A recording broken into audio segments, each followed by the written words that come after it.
Deadly riots over the government's plan to avoid defaulting on its loans. Is that the unemployment keeps rising, and it has to keep rising just because you have an excess supply of goods, which is this is all borrowed money that our and that debt is owned by banks in other countries. Still knows the lie. In the form of a convenient personal filter cigarette that delivers the taste, and 45 malt liquor. Are you hot? Planning to bomb Iran. Leader terror attacks in Iraq. Strong. And there's Army Strong. Leader.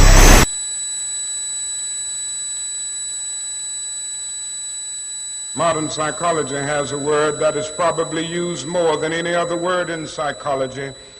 It is the word maladjusted. Maladjusted.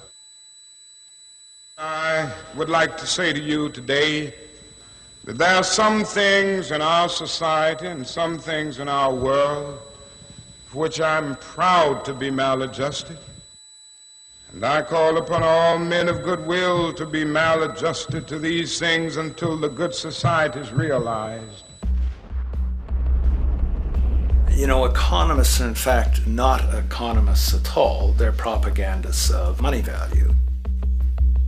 This system is more wasteful than all the other existing systems in the history of the planet. So you're really dealing with not an economic system, but I would go so far as to say an anti-economic system. The problem we have is essentially the financial money sequence system. It's a system disorder, and the system disorder seems to be fatal. There is no profit under the current paradigm in saving lives, putting balance on this planet, having justice and peace or anything else. Disease supports medicine. It supports doctors and hospitals. But if you really were able to eliminate most diseases, you would eliminate professions as well. You have to create problems to create profit. Crime does create business. We have now roughly 2 million people incarcerated in this country. Many of them are in prisons run by private corporations who trade their stock on Wall Street based upon how many people are in jail.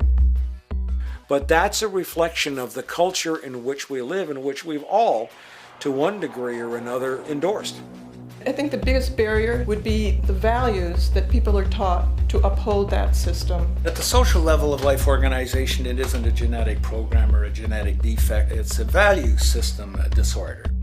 What you have to understand is that the intellectual culture of a society actually reflects the power interests in that society, the dominant perspective. In the past, throughout almost all of human history, the main threat to human survival was nature. Today it is culture. Not only does structural violence kill more people than all the behavioral violence put together, structural violence is also the main cause of behavioral violence. Some colleagues at Harvard studying this suggested that inequality acted as a social pollutant because it affects almost everyone in society.